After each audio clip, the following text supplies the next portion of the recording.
विचार करता है, जो जाता है आता ही नहीं, फिर सैनिक भेजा।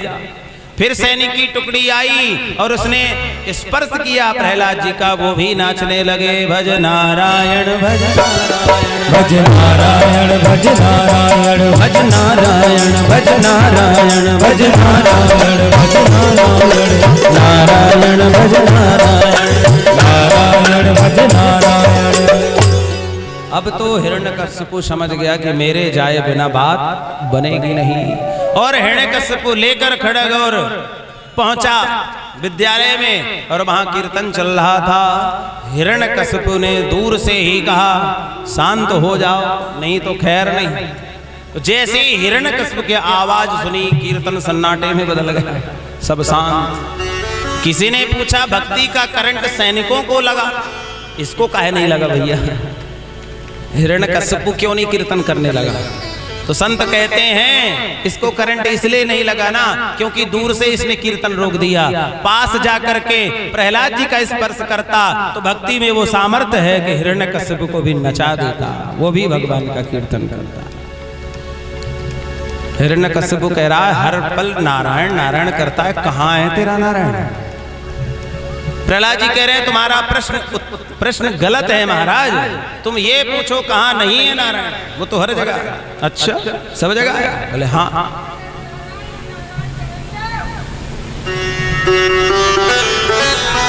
जय हो।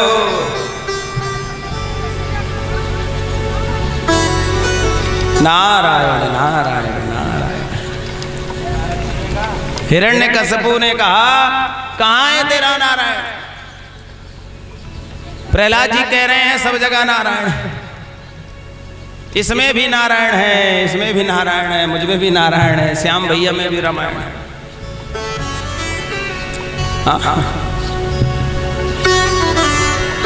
महाराज जैसे ही प्रहलाद जी ने कहा, मोह में तो में खड़ग खम्भ में व्याप रहो चहुओर। पिताजी यहां तक कि तुम में भी नारायण है, इस खंभे में भी है। मोह में तो में खड़ग खंभ में, तुमने जो खड़ग उठा रखी है ना, इसमें भी नारायण है, खंभे में भी नारायण है तेरा। हाँ। हिरण्यकश्यपु कहता है मुझे तो नहीं दिख रहा है। प्रहलाद जी कह रहे हैं मया तो दृश्यते, मुझे भी दिख रहे हैं, मुझे तो दिख रहे हैं। और महाराज वो दैत्य कहता है कि पहले तो नारायण को देख लेता हूं। खड़ग उठा करके खंबे में मारने का प्रयास किया, और उस खंबे से भगवान नरसिंह भगवान प्रकट हो गए। बोलो नरसिंह भगवान की जय। अब तो महाराज इतना भयंकर रूप देख करके तो घबरा, भयंकर युद्ध प्रारंभ हो गया। और भगवान नरसिंह का रूप इतना विचित्र है, ऊपर से सिंह नीचे से नर, और इसको पकड़ करके देहली पर लाए, अपनी गोदी में बिठा लिया और बोले वरदान याद कर ले भैया, फिर मत कहियो। बोले तुम मुझे मार नहीं सकते। बोले मैं ना अस्त्र से मरूंगा ना शस्त्र से। भगवान ने नाखून दिखाए, देख ना ये अस्त्र है ना शस्त्र है। बोले घर के अंदर नहीं मरूं, बाहर नहीं मरूं, देख ले कहां पर है, तू देहली पर बैठा है। बोले धरती में नहीं मरूं, आसमान में नहीं मरूं, ना तू धरती में ना आसमान में, मेरी गोदी में है। ब्रह्मा के बनाए 12 महीने में नहीं मरूं। बोले तेरे लिए तो मैंने ये मलमास का महीना बनाया है, स्पेशल अधिक मास तेरे लिए बनाया है। बोले ब्रह्मा की बनाई सृष्टि में किसी से नहीं मरूं। भगवान बोले हम ब्रह्मा की बनाई सृष्टि में नहीं हैं, हमने ब्रह्मा बनाया है, इसलिए चिंता मत करो। बोले नर से नहीं मरूं, पशु से नहीं मरूं। बोले देख तो ले पहले नेत्र खोलकर मैं हूं कौन। देखा तो ना नर है ना सिंह, वो तो नरसिंह है। समझ गया अंत समय नजदीक आया है। मृत्यु से बचने का कितना भी प्रयास करो, मृत्यु छोड़ती नहीं है महाराज, वो ढूंढ लेती है कहीं ना कहीं से। और भगवान ने अपने नाखून से उसके हृदय को उदीर्ण किया, उसकी आंतों को अतड़ियों को निकाल कर अपने गले में डाला, और भयंकर इतनी गर्जना करते हैं प्रभु कि तीनों लोग कांप जाए। भयंकर गर्जना की सब देवता घबरा गए, कौन शांत करे इनको, अगर ये ऐसे ही क्रोध करते रहे तो ये सृष्टि में प्रलय आ जाएगा। और महाराज भयंकर गर्जना की। तब भक्त प्रहलाद ने जाकर के भगवान की स्तुति की, और भगवान की स्तुति करने से भगवान प्रसन्न हुए और क्रोध शांत हुआ। भगवान ऐसे स्नेह कर रहे हैं जैसे एक पशु अपने बच्चे को प्रेम करता है। गाय जैसे जिह्वा से चाट चाट कर अपने बच्चे को स्नेह करती, प्रेम करती, इसी प्रकार नरसिंह भगवान प्रहलाद को गोदी में बिठा करके अपनी जिह्वा से चाट रहे हैं। बोले प्रभु प्यारे अंग कोमल तिहारे, हाय असुर ने तोहे मारे मम नाम गुण गाने। गिर से गिराए और जल में डुबाए, पुनी अग्नि में जलाए, रखी कसर ना सताने में। उर से लगाए लिपटाए प्रभु बार बार, करुणा स्वरूप लगे करुणा दिखाने में। मंजुल मुखार बिंदु चूम चूम कहे प्रभु, अरे क्षमा करो भक्त मोहे देर भई आने। क्षमा करो भक्त मोहे देर भई आने। आज भगवान भक्त से क्षमा मांग रहे हैं। प्रहलाद, तेरे पिता ने तुझे परेशान करने में कोई कसर नहीं छोड़ी, इसलिए क्षमा करना, मुझे देर हो गई आने में। क्या चाहते हो मांगो। प्रहलाद जी कह रहे हैं मुझे कुछ नहीं चाहिए प्रभु, आप मेरे हो जाओ, इससे ज्यादा और क्या चाहिए। कुछ तो मांगो। प्रहलाद जी बोले नहीं मुझे कुछ नहीं चाहिए, बस एक इच्छा है कि मेरे पिता की अधोगति नहीं हो बस। भगवान कहते हैं अरे पागल, तेरे जैसा भक्त जिस कुल में हो जाए उसकी 21 पीढ़ी तर जाती है। कितनी? हाँ, अब विचार कर, एक भक्त यदि कुल में हो जाए तो 21 पीढ़ी मुक्त हो जाती हैं। तेरे पिता की तो छोड़, तेरे ननिहाल पक्ष की 7 पीढ़ी, तेरे स्वयं के कुल की 7 पीढ़ी, और सब चिंता करने की आवश्यकता नहीं है, वो तो भगवत धाम को प्राप्त कर चुके हैं। इतना प्रसन्न है भगवान। भगवान जब प्रसन्न होते हैं तो भगवान की प्रसन्नता का यही है कि वो जाने क्या दे दे। प्रहलाद चरित्र कह करके श्री सुखदेव भगवान ने राजा परीक्षित को बताया कि भगवान पक्षपाती नहीं है। अष्टम स्कंद में मनवंतरों की कथा है, और मनवंतरों की कथा में गजग्राह की कथा सुनाई भगवान। त्रिकूट नाम का पर्वत, और उसमें बीच में सरोवर, उस सरोवर में एक हाथियों का झुंड रहता है, उसकी पत्नियां हैं बहुत सारी। वो जल में स्नान करता है, कोलाहल करता है, उस जल में ग्राह रहता है, वो उसके चरण पकड़ लेता है। जब चरण पकड़ लेता है तो वो पुकारता है अपने परिवार को बचाने के लिए। परिवार भी प्रयास करता है उसको बचाने का, पर वो ग्राह की शक्ति अधिक होती है, उसे बचा नहीं पाती, तो परिवार भी साथ छोड़ करके चला जाता है। तब वो कहता है परिवार से तुम्हारे लिए मैं जी रहा था, और अंत समय में मुझे मेरा साथ छोड़कर जा रहे हो। परिवार कहता भैया तुम्हारे जीवन के साथी हैं, मृत्यु के साथी नहीं है, साथ में मरना कोई नहीं चाहता।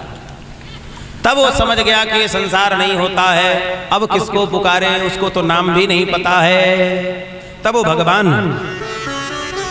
को पुकारता है, एक पुष्प मिल जाता है, और पुष्प से भगवान को वो पुकारता है, और भगवान को पुकारते हैं तो भगवान एक पल की भी देरी नहीं लगाता। भगवान आकर के उस ग्राह से बंधन मुक्त कराते हैं, और ग्राह को मुक्त करते हैं, फिर उस गज को मुक्त करते हैं।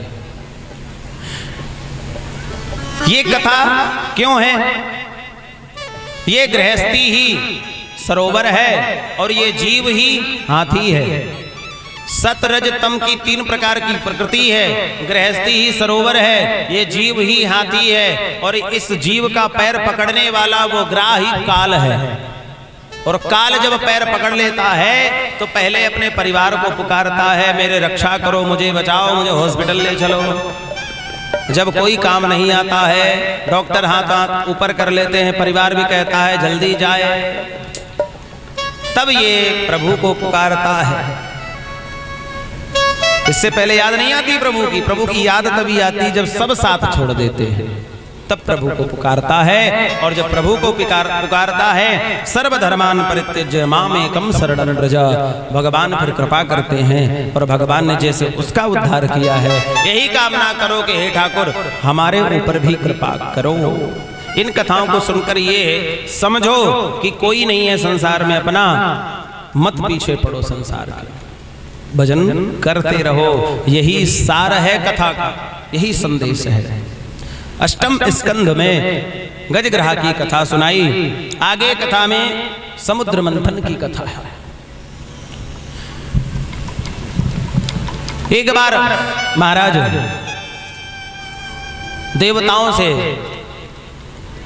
देवताओं को दुर्वासा ऋषि के द्वारा